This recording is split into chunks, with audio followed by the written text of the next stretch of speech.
in many cases, the difference between fear and excitement is the outcome. With the Mm. excitement, we know the outcome. With the fear, we don't know the outcome. So if you Hmm. go on a bike down the hill and you know the hill, you are excited, maybe a bit feared because you already did this hill several times. If you never Mm. did this hill on the bike, you're going to be scared because you don't really know how it's going to end or what's going Yeah. to happen. And what I'm getting with this is I agree fear is good. And fear also can indicate it's something new. So if you need to present to a big group of people, if you need to present your project, your idea to new people, you're going to be a bit scared. And I think it's fine. But it's also going to indicate you that it's something new. I'm doing something not familiar to myself. You're not going to die. You're not going to hurt yourself from presenting, but inside you're going to be scared. Now, if you understand that every time you present your ideas in front of new people, a bigger crowd, you're going to have this touch of fear. What do we say? If you understand the problem, it's a part of the resolution. Welcome to the Product Agility Podcast, the missing link between agile and product. The purpose of this podcast is to share practical tips, strategies, and stories from world-class thought leaders and practitioners. Why, I hear you ask? Well, I want to increase your knowledge and your motivation to experiment so that together we can create ever more successful products. My name is Ben Maynard, and I'm your host. What has driven me for the last decade to bridge the gap between agility and product is a deep-rooted belief that people and products evolving together can achieve mutual excellence. Hello and welcome to the Product Agility Podcast. I am your host, Ben Maynard, and today we are joined by Evgeniy Kharam, a gentleman who is an author, an advisor, all-round nice chap, and someone that I've been looking forward to speaking to because he's going to bring some topics which we haven't really faced on this podcast before. When I was thinking, how do we start the episode, there was something in particular in one of Evgeniy's blog posts that really stuck out to me, and I think it becomes...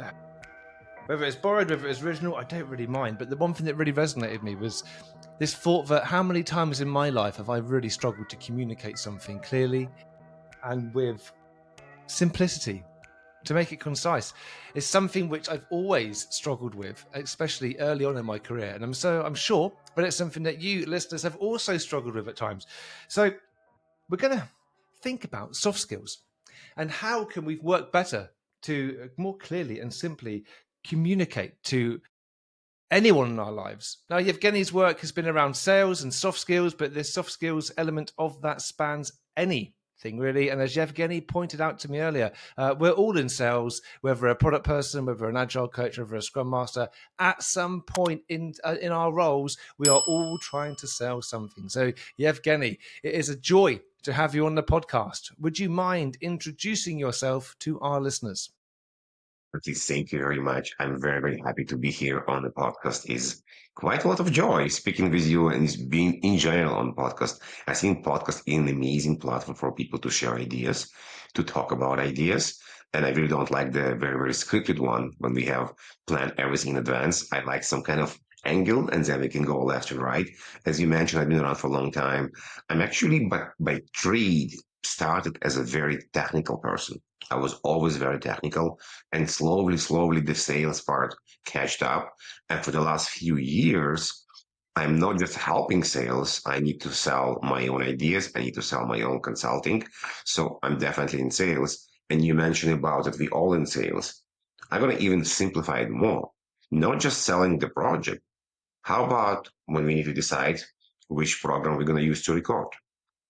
If which food, what the food we're going to eat in the evening, where the kids will go to camp. You're always selling at home, at work, and many, many places. We just don't call them selling, but in the end of the day, you're pitching an idea. Okay, let's go do that. Let's go do this. And one of the biggest things I realized to myself as a very technical person, especially in cyber, that I have this idea in my head. And for me, the idea is clear because I've been thinking of this for a long time. But the moment I start explaining this to you, I may skip a step.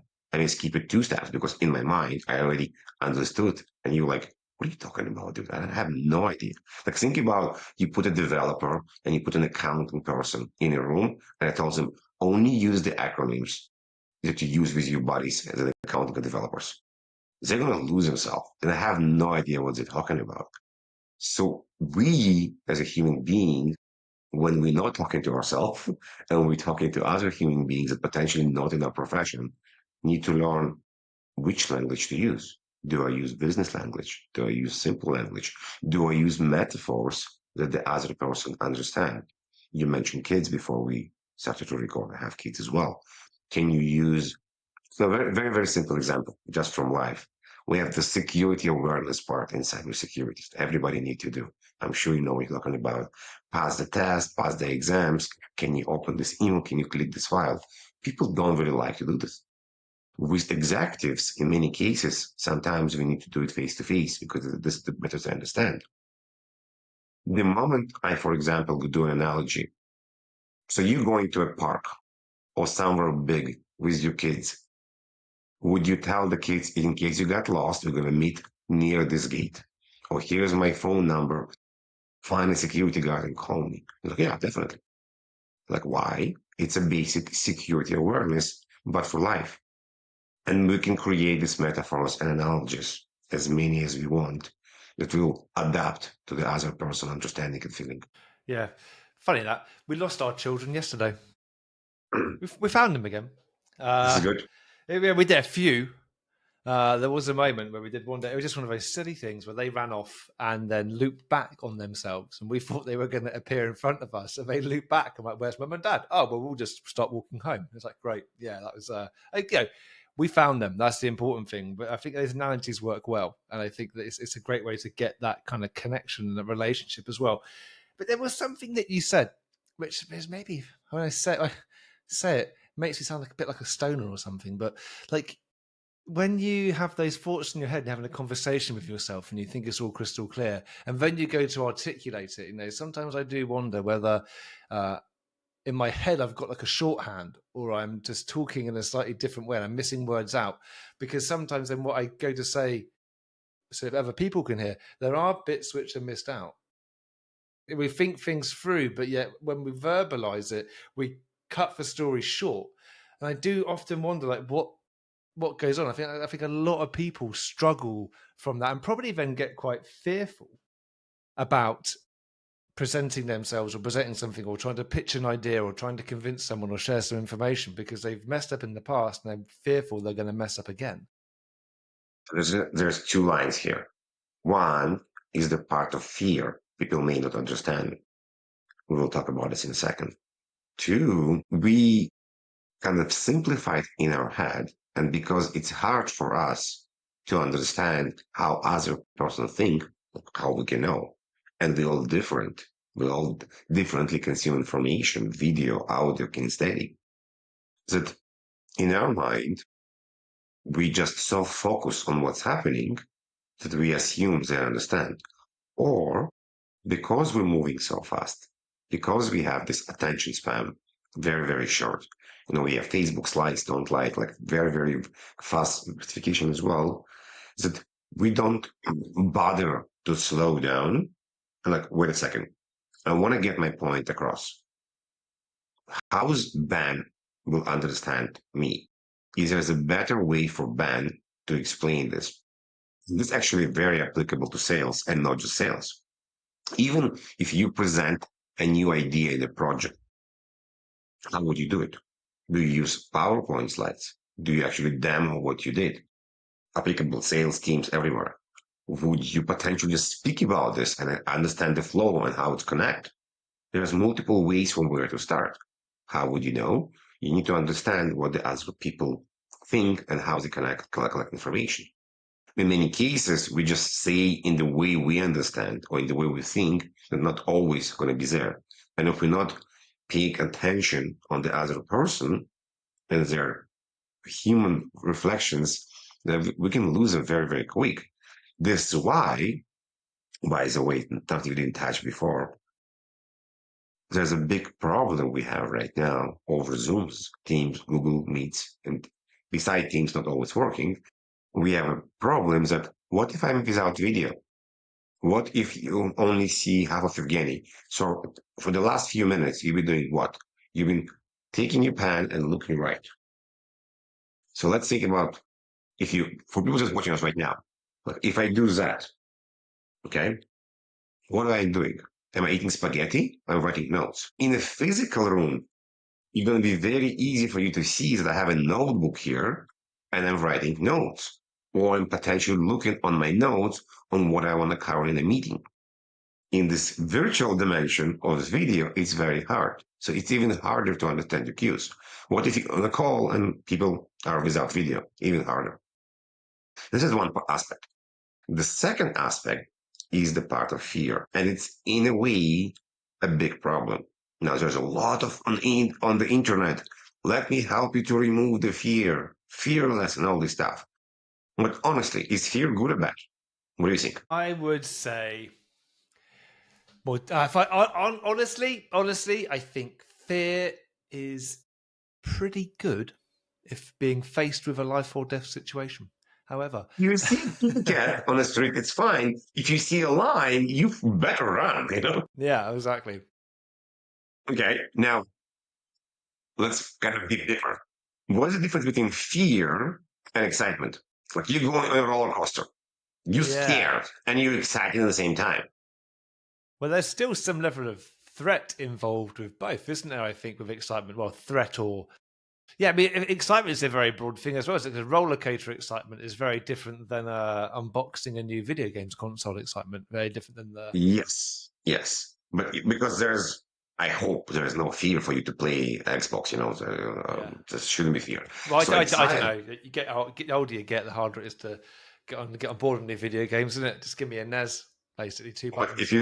if you think about that, in many cases, the difference between fear and excitement is the outcome. With the Mm. excitement, we know the outcome. With the fear, we don't know the outcome. So if you Hmm. go on a bike down the hill and you know the hill, you are excited, maybe a bit fear because you already did this hill several times. If you never Hmm. did this hill on a bike, you're going to be scared because you don't really know how it's going to end or what's Yeah. going to happen.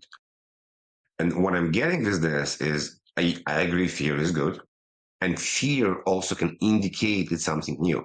So if you need to present to a big group of people, if you need to present your project, your idea to new people, you're going to be a bit scared. And I think it's fine. But it's also going to indicate you that it's something new. I'm doing something not familiar to myself. You're not going to die. You're not going to hurt yourself from presenting. But inside, you're going to be scared. Now, if you understand that every time you present your ideas in front of new people, a bigger crowd, you're going to have this touch of fear. What do we say? If you understand the problem, it's a part of the resolution. Like, Hmm. oh, every time I'm doing this, I actually scared. So honestly enough, I did a lot of public speaking. And the first few years, I'll lock myself in the washroom and will do breathing exercise to calm myself down. I'll explain which one I did in a second. But I understood, okay, now when I present, I still have fear slash like, oh, this is not actually fear. This excites me. I'm doing something new. I'm doing something that potentially I'm interested. And yes, you're going to mess up. So one of the parts that I remember was what the big mess up for me. I was doing panel moderation about 6 months ago. And the moment we just went live virtually, literally there was like around 200 people. I had the blood coming out of my nose. And I was like, hi, hello, today. I'm like feeling like and I'm like, I don't know if I cry or what do I do? But it's like, okay, guys, I'm very, very sorry. This shouldn't be happening. Finally, please introduce yourself. Give me a second. So I turned off the video and kind of cleaned my nose and went back. And it was really embarrassing. But in the same way, like, okay, it's human being. People will understand, you know, we're Hmm. not in Hollywood here. So coming back to fear, what can you do? Many cases when you're scared, your breathing goes up, your heart running faster as well, even so you don't understand that.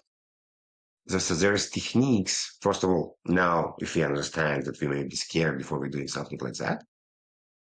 Second, we can use techniques to visualize, breathe, and we lost Ben. I hope he'll come back to help yourself to, let's call it, get to the flow, get to the zone.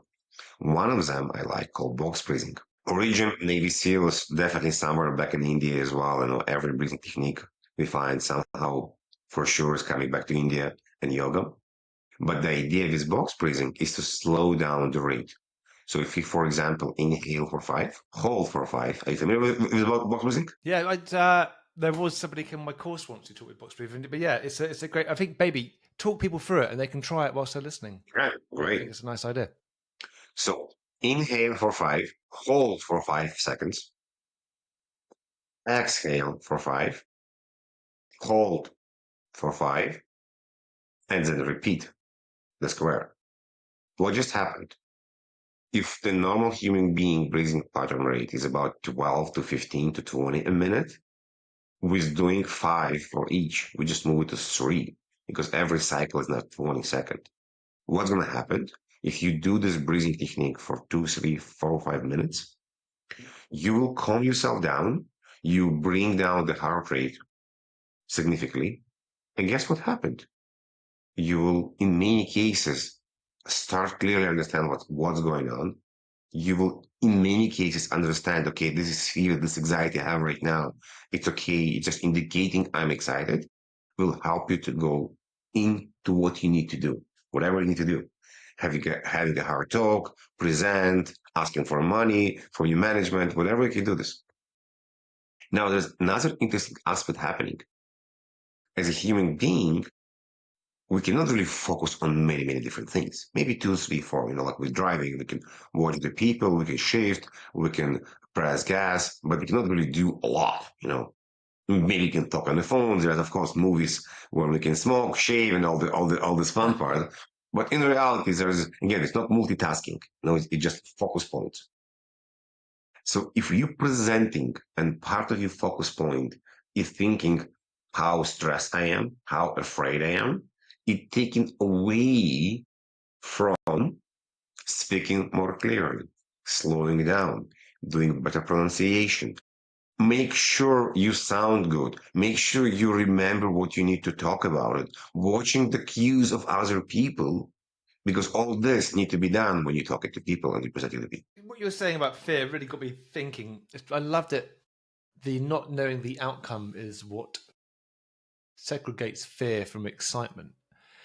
I think that was a really nice way of putting it. But is that your own hypothesis, or is that something which is that just something? No, this is particularly not mine. No, this is Yeah, something I took from somebody else. Yeah. yeah. I think it's really good. I think it's it's a huge takeaway, and it really got me thinking. When you're the box breathing, and I think and also calming down and being more present, and just watching, getting those cues and people around you, all really important. I just began to think that then is it the case for some people, and maybe I've done this at times.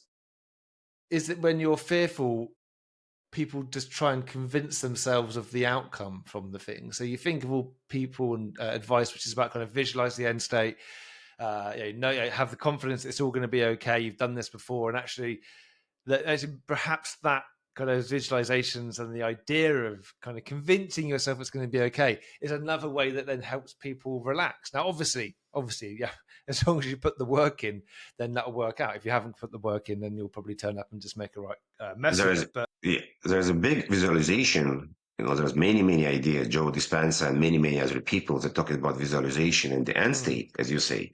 But as you mentioned, it's not just it's going to be okay. You need to visualize and put as many details as you can mm, to this visualization. This is a different podcast, different show, but there's many, many. If you guys don't know about the idea, there's many movies, many books on the idea of visualization in the end state. I think it's great, but I think it's also help us plan.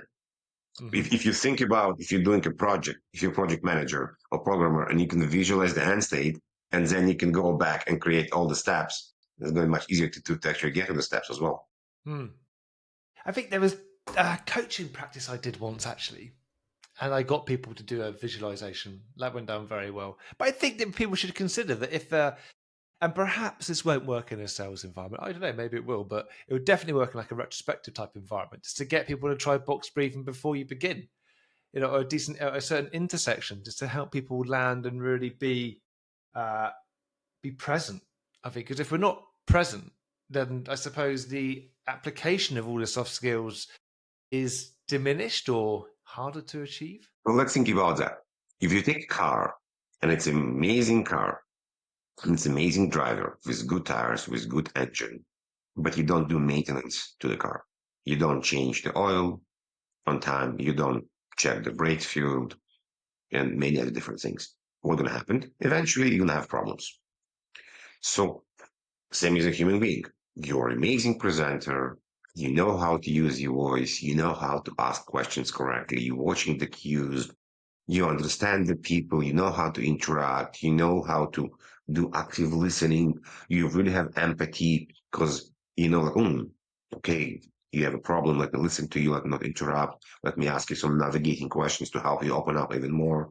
There's a lot of parts going to soft skills. We didn't even mention what are the soft skills. I'm mentioning them right now.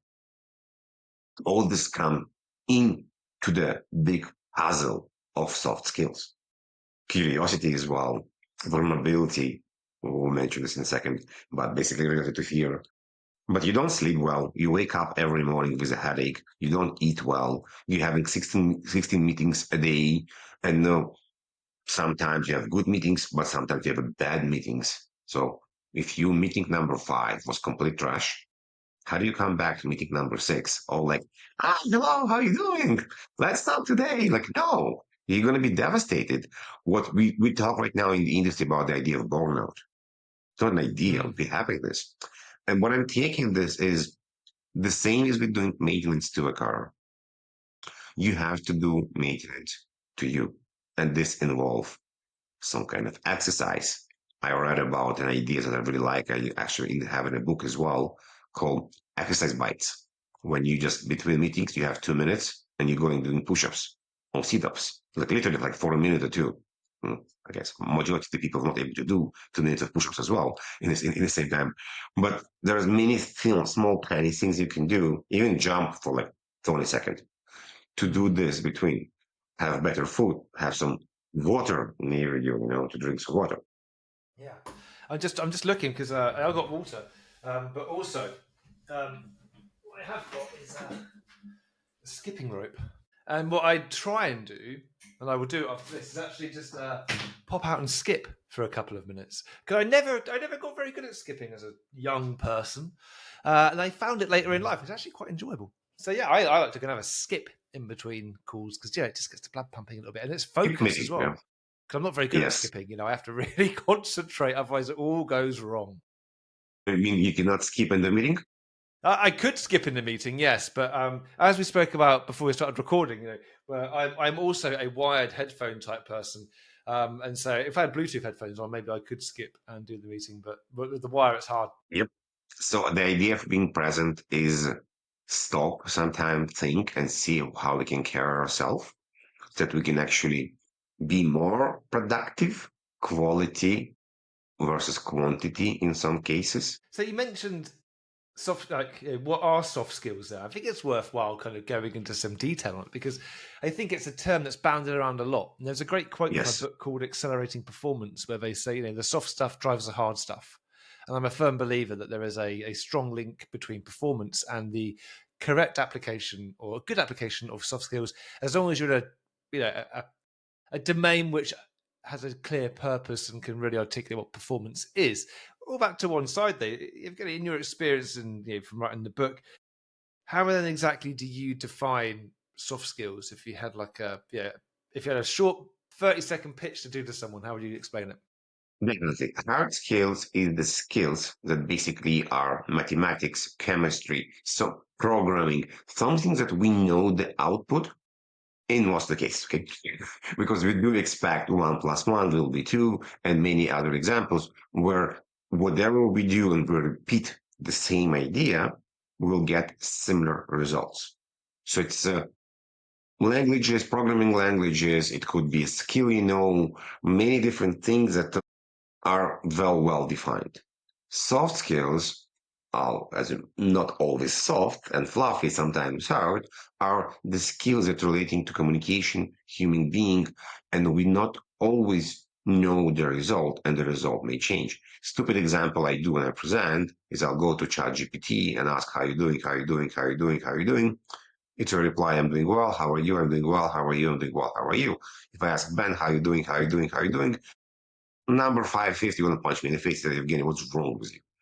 Because In many cases, the human communication is built on top of what we just spoke. There's a connections.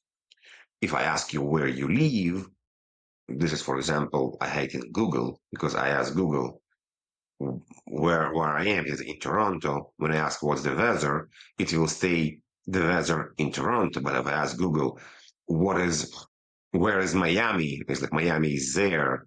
Like, for example, what's the weather? He will still tell me about the weather in Toronto, not in the weather in Miami, because it's not going to make the connection between the first and the second one. In human beings, we, in many cases, building on top of the connections. 20 minutes ago, we spoke about what I have in my head and how do I outcome this. So when we talk and I make connections on the topic we just discussed, we can build on top of these connections. So this is all examples of soft skills. Empathy is a very big one. How do I actually listen, understand, and being cohesive and potentially connecting to whatever you're telling to me? This could be good and bad. I think in many cases, empathy is like, oh, something happened to you. Let me listen to you.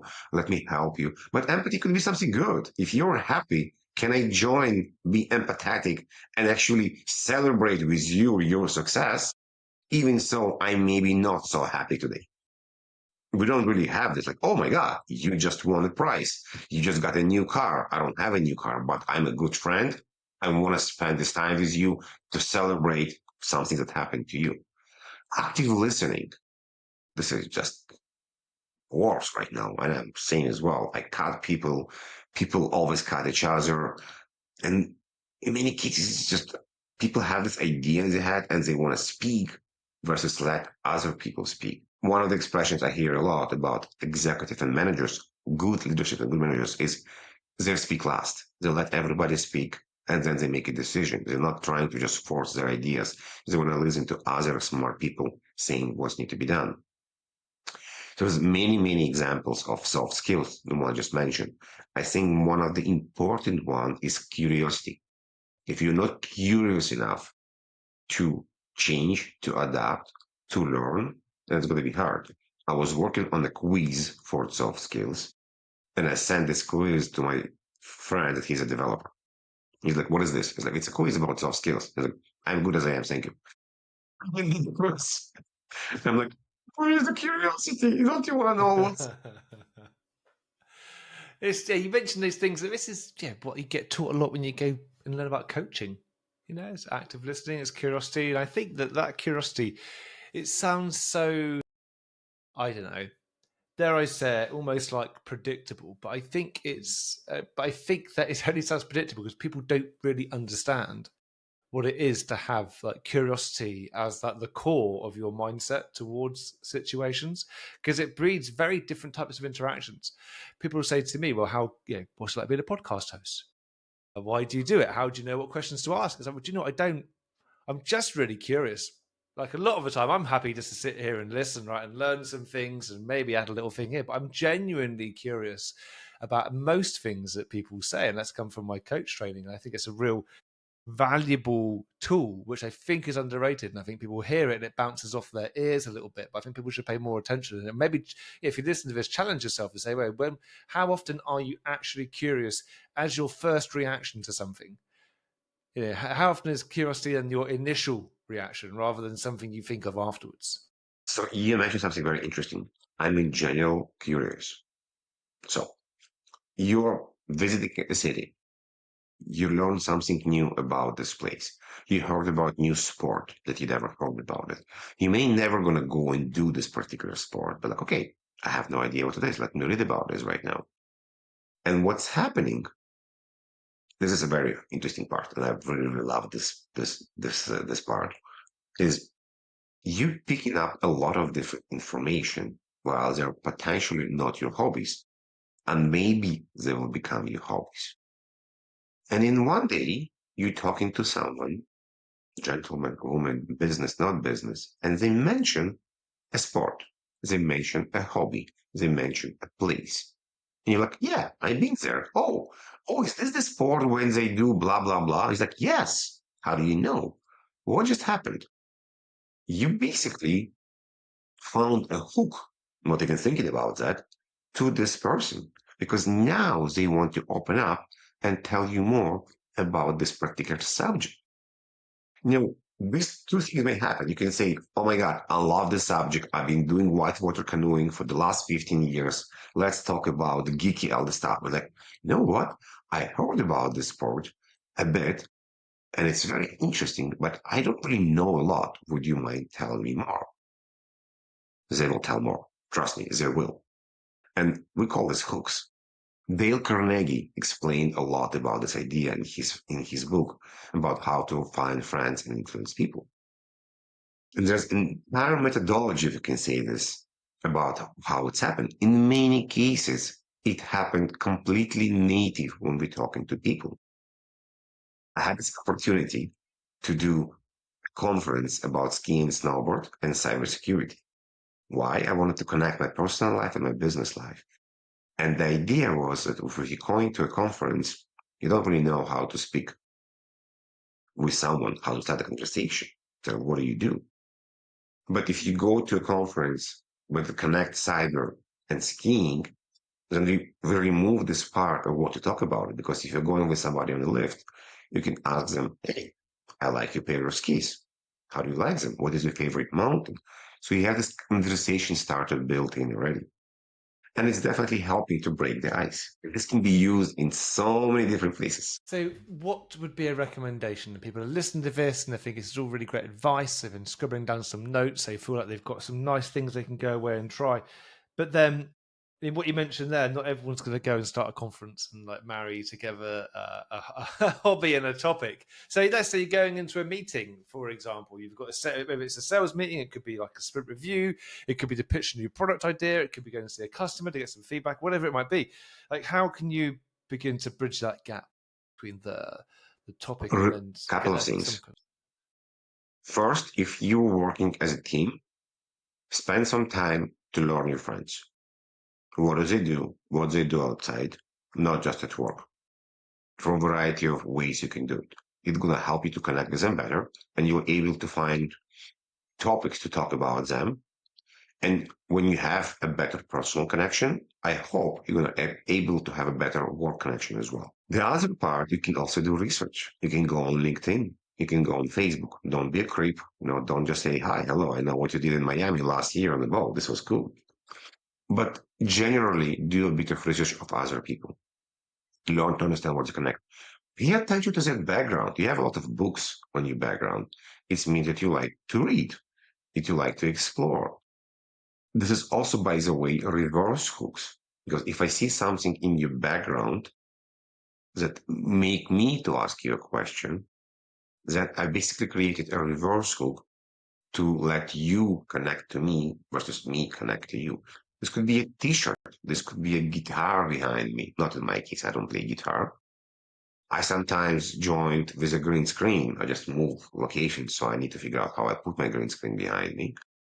And people are like, hey, what's up with the green screen? Like literally in the first minute. And this gives me the ability to talk about the media work I'm doing. Because there is many ways to find it and understand how it's done. And I'm not saying, oh, this is manipulation. It's like, no, this is a basic research. When we use to date, we will do research. We will try to find out about the other person, what they like, what they do. Maybe ask their friends, what kind of restaurants, what kind of movies, places. So I just think it's all native. Yeah. I read a book even years ago that said that everything is manipulation. Anytime you're doing something, well, no, like which has just not come to you without any kind of external pressure or any ideas or anything. It's all manipulation. Like getting paid to do your job's manipulation. Social norms around having to leave the house fully clothed is manipulation. And I thought it was really interesting that it's saying that everything's a manipulation. And I don't think there's any. I think it's got a bad rap. I think manipulation. I put the books in the background so that people look at them and say, "Oh, okay." And then they ask me. I tease that out a little bit. I also like to include the books that I really of the authors I really like. So if they haven't ever come on the podcast, I can say, "Oh, by the way, do you want to come on my podcast? I've always got your books in the background," and they can't help but want to come along. So, yeah, manipulation or not, it works. And it helps us build that connection. It helps us put across our ideas nicely and clearly. and helps us kind of communicate. Well, once we've kind of got that relationship, and going back to what you're saying about fear, I suppose if you're feeling connected, then hopefully fear levels will drop. And if you can connect people to each other and to the topic, then hopefully their minds are going to be in a more receptive state to listen to what you have to say. What has been the biggest challenge for you personally on this journey? Second time immigrant, and I always spoke very fast at the end of the sentences, and I have an accent in English as well. And this is probably one of my biggest challenges is to learn to speak slowly, clearly, removing many filler words, making pauses. So instead of saying, I'll just be quiet for a second or two. And it actually helps when you relax and you're excited and not scared. Because if you're scared, you intend to have more filler words because you're under pressure. Learn to accept myself as I am. And I'm talking to this right now about my speech, not as a human, the entire Evgeny, but my accent, my voice. I have a low voice, I know. I stopped trying to remove my accent. I think it's totally fine right now. Now people want to listen to me as I understand my voice because it is, there's an accent, there's low voice, so people remember this. And this was definitely one of the biggest challenges in communication in general, is to learn what to do with it. And honestly, I moved from being very shy using my voice to be afraid to speak and introduce myself in a group of people. I'll sit down and repeat what I want to say for like 20 minutes before my turn will come in case we're a group of people. To be able to speak at conferences, to be able to moderate panels physically and virtually, to create quite many episodes online, probably more than 200-300 from different variety of media. And I realized that my mind is very fast, but I can allocate a percentage of my mind to slow down and to remove filler words. But if I do panel moderation, for example, there is a lot of stuff happening. You need to pay attention to the people that are talking. If you're doing virtually, you need to pay attention to the chat. Many things that you need to switch your focus and still keep focus on the conversation. It's actually worked well. So understanding myself from the voice perspective is definitely one of my biggest challenges. But I get this desire and this kind of drive to do it from early age when I realized I have this problem. And then when I was presenting one time and I was completely messed up everything, I was sweating. I didn't know what to say. People were laughing. So it was very hard for me. And I was thinking about that. When I used to present, I would get this, sweaty hands, which is completely disgusting for myself. Or I will go all red because I didn't know you can become like red and basically have perspiration like in a minute or second because you just got scared. You're like, and you're like, But you'll see many people when they start to present, the first 2 minutes, they're very jiggly, they're very panicking. And then they're like, oh, nobody's shooting at us. Oh, it's actually people listening. And they just relax. So you're going to the state. So it takes time. It took me time to not even go to the state. I'm just starting in the state that I'm here for the people. Doesn't matter what happened. I'll do the best I can to deliver the information in the best way I can. I got to this point right now when my friends are like, dude, what's up with the podcast voice? Can you just talk normally? Like don't slow down. I had that at dinner a couple of weeks ago. I was with, Arturus, if you listen to this, I will do this next time we meet because I didn't do it. He said, one of my clients said, can you do your podcast voice? No, I didn't actually do the podcast voice. But there's definitely a change to my speech pattern that I employ for the podcast because I too have a fast mind. And it can be a challenge to get things out in a coherent fashion sometimes. So yeah, you've got to have a podcast voice. Our time together is rapidly coming to a close. The minutes have just flown by. Is this time to cry and say, can we do it again? Yeah, no, but cry all you like. It's fine. I cry at least when I don't cry every day. I was just trying to think of what would be. There's one kind of backup question I always have, which I like to ask, and but not all the time. I don't want to overdo it. But I think because you've written your book on sales and soft skills, and I think you're We need to such a show the book. We didn't show the book yet. architecting success, the art of soft skills and technical sales, connect to sell more. That's for limited edition. This is a limited edition. Yes, I only have 100 of them printed. Oh, It's a side note, yeah. yeah. Well, look, So everyone going. Where can people buy the book? not the limited edition, Not for but limited edition. the Amazon. Thanks God, right now my name is very spelled differently and hard. So if you go to Amazon and type Evgeniy Kharam, Evgeniy Kharam, Kharam, you'll find me over there. And LinkedIn as well, by the way. Go on LinkedIn, put my name there, and you'll find me in the book. And go to softskillstech.com or softskillstech.ca. It's the same website. It's all about the book. There's blogs, there's podcasts there, and there's information about the book as well. Amazing, You amazing. know And what's interestingly? so, If you see on the book, you see the building blocks on the bottom. yeah. So if you think about what we spoke today, we spoke about different things, but they're all building block of one connected puzzle. Hmm. I like that. I like that. It's almost like you planned it that way. Um, so here's a question for you. Last question. And it's a bit of a weird question, so don't feel like obliged to answer this. But you've done a lot of podcasts, right? And you've been asked a lot of questions. Has there ever been a question that you wish someone had asked you in a podcast, but they never do? Which it's a good one. I'm thinking about the questions that I think the part that I missing in podcasts is in the end, and I tried it several times, that I ask the host, like we spent half an hour, 40 minutes together. Can you summarize in a minute what did you learn today that was new for you? Would you like me to try? Yes, please. Yes. How long? 1 minute. Yes. Let me set up a timer. Hold on. I'm very precise about these types of things. If it's a minute, I want to make sure that I spend a minute. Okay. So in the last 42 minutes, what have I learned? I have learned that fear is not knowing the outcome, and that's what differentiates it to excitement. And that perhaps if we can convince ourselves of a positive outcome, that can help us to relax. That it's okay to try breathing techniques and to take that time out in whatever location it may be, toilet or otherwise, to try things like box breathing. And that box breathing is actually something you should do for a couple of minutes. It's not something you just try and do 3 or 4 times. Because as you said, I think the normal person you said breathes, double digits in a minute. And we're slowing that down to 3 times in 60 seconds, which is a significant reduction. We spoke about then, yes, why fear is important, what you can do about it.